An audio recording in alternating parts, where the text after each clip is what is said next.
Drama Korea The Golden Spoon episode 9 dimulai dengan sebuah interview yang dilakukan oleh Lee Seung Chon palsu untuk mencari pekerjaan. Ternyata, ia mencoba untuk mencari pekerjaan di salah satu perusahaan seniornya. Ia mendapatkan pujian atas pencapaian di CV miliknya.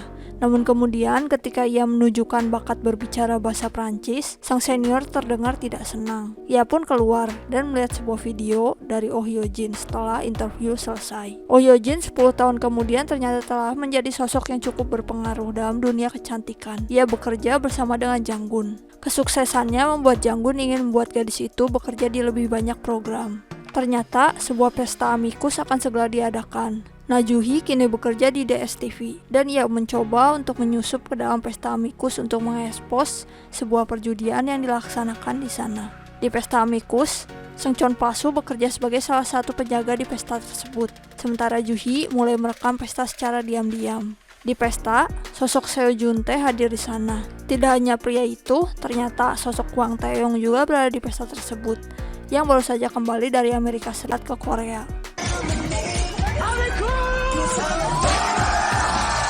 Sementara itu, Oh Hyo Jin dan Park Jang-gun memutuskan untuk hadir di pesta amikus setelah mendengar kabar bahwa Hwang Tae-yong ternyata berada di sana. Hyo Jin pun mencari pria tersebut di pesta dan Seung Chon palsu mulai khawatir pada Juhi.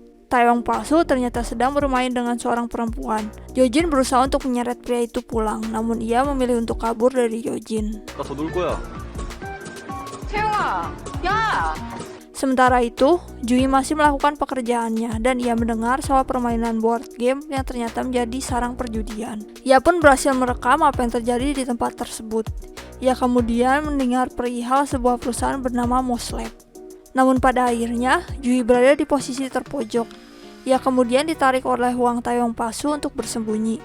Keduanya kemudian diketahui oleh Seung Chon palsu dan juga Hyo Jin. Taeyong palsu berusaha untuk menjelaskan keadaannya kepada Hyo Jin, sementara Seung Chon palsu dan Juhi ditangkap. Di depan, Taeyong palsu dan yang lainnya bertemu dengan Jun Tae dan senior lainnya. Hyo Jin pun mengambil perekam milik Juhi dan menghancurkannya. Taeyong palsu pun berusaha untuk menyelamatkan Seung Chon palsu dan juga Juhi. Namun hal tersebut membuat Hyo Jin dibuat kesal. Juhi dan Seung Chon palsu yang berhasil lepas pun berjalan bersama dan membicarakan kegagalan mereka. Selama 10 tahun ini, ternyata keduanya tidak lagi berpacaran. Ketika itu, mobil milik Hyo Jin dan Taeyong palsu pun melewati mereka. Hyo Jin mulai memarahi Taeyong palsu yang bertingkah gegabah menghadapi Seo Jun Tae. Taeyong palsu kemudian dibawa secara paksa untuk pulang ke rumahnya. Setelah sampai, ia langsung bertemu dengan sang ayah. Dan Hwang Yundo mempertanyakan kembalinya pria itu ke Korea Selatan. Sang ayah memerintahkan Taeyong untuk kembali ke Amerika Serikat. Namun Taeyong menolak perintah tersebut dan mengatakan ada hal yang perlu ia lakukan. Adegan kini memperlihatkan sosok Juhi yang membawa berbagai berkas tentang kematian ayahnya. Ia ternyata telah berusaha untuk membongkar kasus tersebut dan mencari informasi yang bisa ia dapatkan. Namun sayangnya tidak banyak yang bisa ia temukan. Ia bahkan terus bertemu dengan orang-orang yang terlibat dalam kasus tersebut. Kini diperlihatkan kehidupan Seung Chon palsu dan teman-temannya. Keduanya pun mengobrol dan ternyata Seung Chon palsu memutuskan Juhi karena merasa bersalah tentang uang yang ia hilangkan. Seung Chon palsu juga ternyata sebelumnya telah menolak tawaran dari Alex Bu yang diberikan kepadanya. Alex Bu membuat sebuah penawaran untuk pria itu, namun pria itu tetap saja menolak. Seung Chon palsu terus berusaha untuk mencari pekerjaan dan ia merasa menyesal karena tidak menerima tawaran dari Alex Bu. Setelahnya, ia kemudian mendapatkan telepon dari Taeyong palsu yang ternyata telah kabur dan kartu-kartunya telah diblokir. Taeyong palsu pun meminta bantuan pria itu. Keduanya pergi makan dan mengobrol. Seung Chon palsu meminta pria itu untuk berhenti mengganggu Juhi karena pria itu telah bertunangan dengan Oh Hyo Jin. Sementara itu, di TV sebuah gosip tentang Taeyong muncul. Oh Hyo Jin yang berada di rumahnya merasa kesal dengan gosip yang tersebar. Ia pun mengatakan bahwa ia akan membereskan masalah yang ada. Hyo Jin segera pergi ke kamarnya dan kemudian memandangi sendok emas milik Lee Seung Chon. Adegan berpindah, ibu tiri Taeyong melakukan sebuah pertunjukan piano dan Jun Tae hadir di sana. Keduanya pun berbicara tentang gosip Taeyong yang ternyata disebarkan oleh pria itu. Taeyong palsu kemudian muncul di hotel. Pria itu muncul di sebuah hotel bersama dengan seorang perempuan dan membiarkan sosok paparazzi mengikuti mereka. Mereka masuk ke dalam ruangan dan ternyata sosok perempuan tersebut adalah Moon Ki yang menyamar. Keduanya ternyata berusaha untuk pergi ke sebuah pertemuan Moslab. Taeyong palsu merupakan sosok cowok perusahaan tersebut.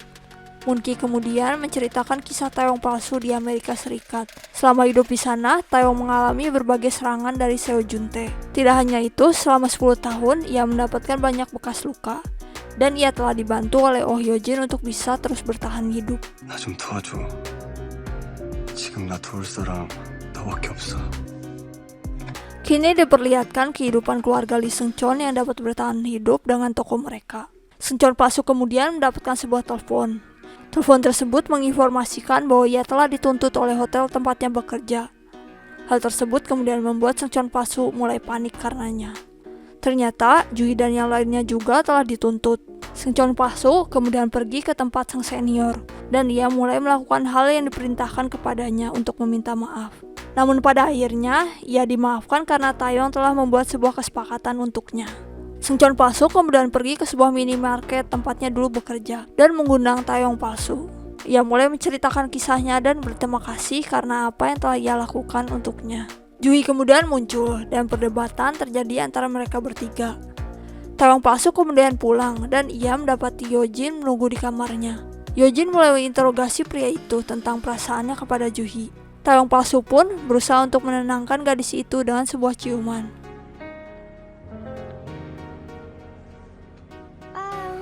Walau sebenarnya Taeyong palsu memang masih menyimpan rasa kepada Juhi. Keesokan harinya, sebuah berita tentang Taeyong yang menggunakan obat-obatan terlarang muncul dan membuat saham Dosin Group jatuh. Di saat yang sama, rapat penting akan dilakukan oleh Dosin Group dan Hwang Yundo mulai meledak dalam amarah. Ia pun kemudian sadar akan perkataan Taeyong kepadanya dan mulai tertawa. 이제 딱 일주일만 더 기다려주세요. 아버지를 실망시키지 않을 겁니다. Seung-cheon palsu sedang membereskan barang-barangnya dan ia kemudian melihat sebuah buku gambar lamanya. Ia juga kemudian menemukan sebuah buku catatan tentang kehadiran sendok emas dan nenek penjual barang antik yang membuatnya merasa kebingungan. Pada rapat perusahaan, Taeyong palsu muncul dan membuat semua orang terkejut dengan apa yang telah ia lakukan. Taeyong ternyata telah membeli saham Dosin dalam jumlah besar dan ia juga mengungkapkan segala kejahatan yang dilakukan oleh Seo Juntae. Hal tersebut memaksa pria itu untuk turun dari jabatannya. 서준태,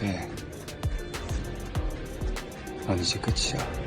Hal tersebut mendorong Seo Juntae kemudian untuk menghubungi Juhi untuk mengungkapkan tentang kematian Presiden Na. Setelah rapat, Taeyong palsu bertemu dengan ayahnya bersama dengan Moonki. Dan pria itu memberikan ucapan bangganya kepada anaknya tersebut.